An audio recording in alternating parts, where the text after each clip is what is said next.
Nafida dempetin Naf di samping Nabila.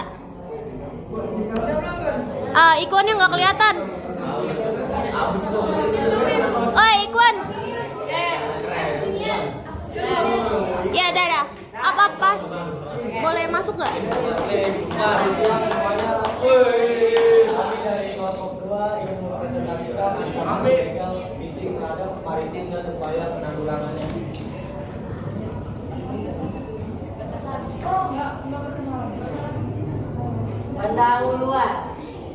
Pendahuluan banyak orang sudah tahu bahwa luas lautan Indonesia adalah 70% dari luas wilayahnya. Data Asia Development tahun 2009 menunjukkan bahwa wilayah pesisir Indonesia adalah rumah bagi ribuan spesies laut. Hal ini merupakan kekayaan sekaligus mengandung ancaman bagi keamanan laut Indonesia. Pertahanan dan keamanan kelautan merupakan aspek penting dalam menjaga kedaulatan dan kepentingan nasional sebuah negara, terutama negara kepulauan atau negara dengan wilayah perairan yang luas. Selanjutnya itu ada salah satu ancaman perairan laut Indonesia. Yang pertama itu illegal fishing adalah tindakan merusak sektor perikanan dengan mengambil sumber daya ikan secara ilegal tanpa mengantongi izin resmi.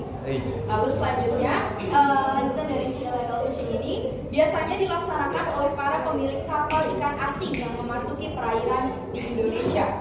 Beberapa kapal ikan asing yang seringkali memasuki perairan Indonesia dan melakukan illegal fishing adalah Malaysia, Thailand, Filipina,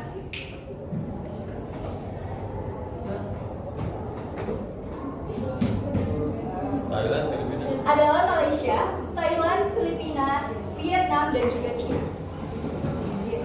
Ancaman dilakukan illegal fishing.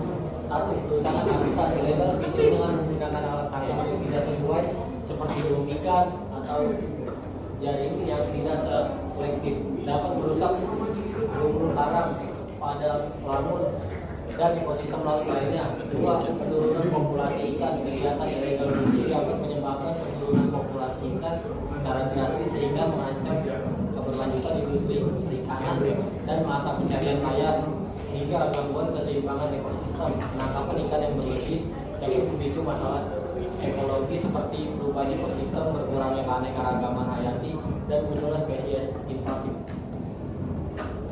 Lalu ada tantangan internalnya, penegakan hukum yang lemah masih ada. Itu masih ada keterbatasan dalam pengawasan laut dan penegakan hukum, terutama di wilayah perairan yang luas dan terpencil. Yang kedua itu ada korupsi dan oknum aparat. Adanya oknum aparat yang terlibat atau tutup mata terhadap praktik illegal fishing menghambat upaya pemberantasan. Yang ketiga ada keterbatasan teknologi dan sumber daya. Minimnya kapal patroli, radar, dan sistem monitoring berbasis teknologi menghambat pengawasan yang efektif.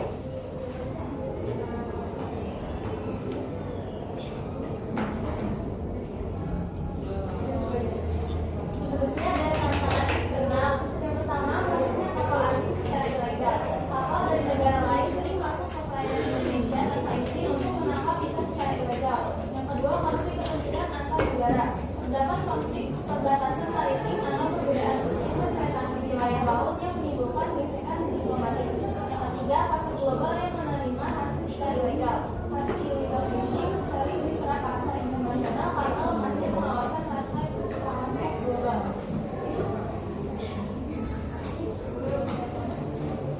Kemudian ada hambatan internal. Banyaknya peraturan yang dimiliki masing-masing lembaga atau instansi yang mengurus kelautan karena banyaknya undang-undang, maka melahirkan banyak lembaga yang memiliki kewenangan untuk melakukan penegakan hukum di laut. Keterbatasan anggaran operasional kapal patroli hanya mencukupi 60 hari per tahun.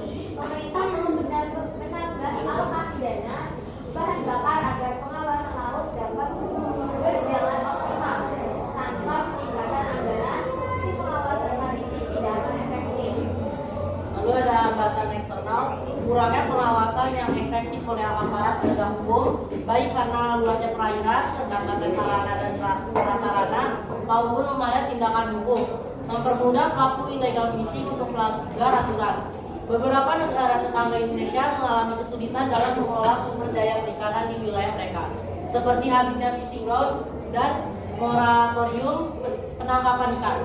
Akibatnya, nelayan dari negara-negara tersebut mencari ikan di wilayah Indonesia yang seringkali tanpa izin atau dengan menggunakan metode yang ilegal.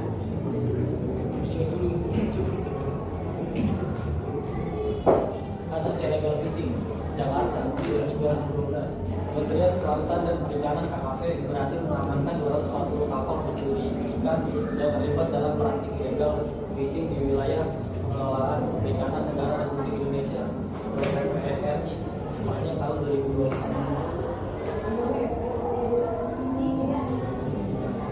Selanjutnya, kasus illegal fishing lagi 7 kapal ikan dari Malaysia, 17 dari Filipina, dan 3 dari Vietnam, 1 dari Rusia, dan 2 dari Sierra Leone. Kapal-kapal Indonesia juga banyak yang melanggar, bukan hanya kapal asing. Ketika mereka melakukan pelanggaran, maka PNPB tidak tercapai. Disinilah kita melakukan tindakan terhadap kapal-kapal bendera Indonesia. Pelanggaran tersebut mengakibatkan kerugian negara mencapai 3,7 triliun. Untuk memberikan efek jerah, KKP menerapkan sanksi pidana dan administratif berupa denda terhadap para pelaku.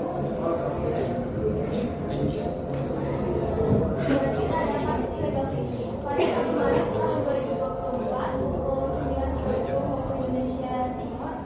AJR tersangka tangan menggunakan bahan peledak untuk menangkap ikan dengan sarana perahu atau longboat.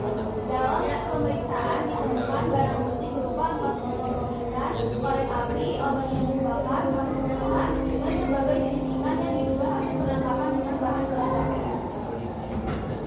Kemudian pada sidang di Pengadilan Negeri Koi Tua memutuskan AJR bersalah pada 8 Mei 2024. Ia dijatuhi hukuman penjara selama 2 bulan dan denda 100 juta rupiah. Dengan subsidiar penjara 2 bulan, perahu atau longboat dan penangkapan dirampas negara. Kemudian sementara barang bukti lainnya dirampas untuk dimusnahkan. Putusan ini telah berkekuatan hukum tetap diserang. AJR dinyatakan bersalah melanggar pasal 8 ayat 1 Undang-Undang Nomor 31 Tahun 2004 tentang perikanan dengan tindakan mengamankan dan menggunakan bahan peledak. Nah, ini ada di sini pasal 84 ayat 1 Undang-Undang Nomor 31 Tahun 2004 tentang perikanan. Isinya itu bahwa setiap orang yang dengan sengaja melakukan penangkapan ikan dan atau membudidayakan ikan di wilayah pengelolaan perikanan Indonesia dengan menggunakan bahan kimia, bahan biologis, bahan peledak, alat, cara, dan atau bangunan yang dapat merusak sumber daya ikan dan atau lingkungannya diancam pidana sesuai ketentuan pidana yang berlaku.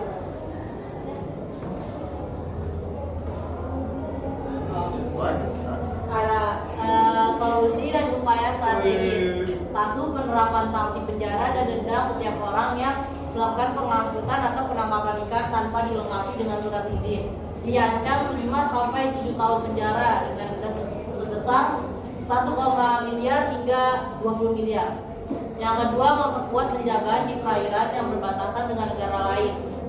Penguatan penjagaan ini dengan menambah dan memperkuat kapal patroli. Penjagaan dilakukan oleh TNI Angkatan Laut, Badan Keamanan Laut atau Bapamla maupun Kementerian Kelautan dan Perikanan KKP melalui Satuan Tugas Pemberantasan Illegal Fishing.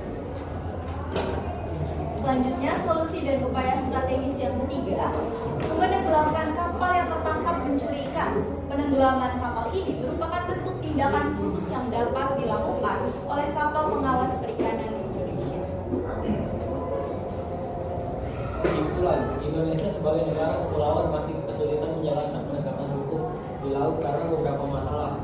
Lembaga-lembaga saling tumpang tindih, koordinasi antara sektor kurang mulus, kapal dan peralatan terbatas, serta aturan yang belum memadai. Padahal menjaga keamanan dan sumber daya laut sangat penting mengingat wilayah laut Indonesia lebih luas dari daratan. Anda ada pertanyaan? Baik.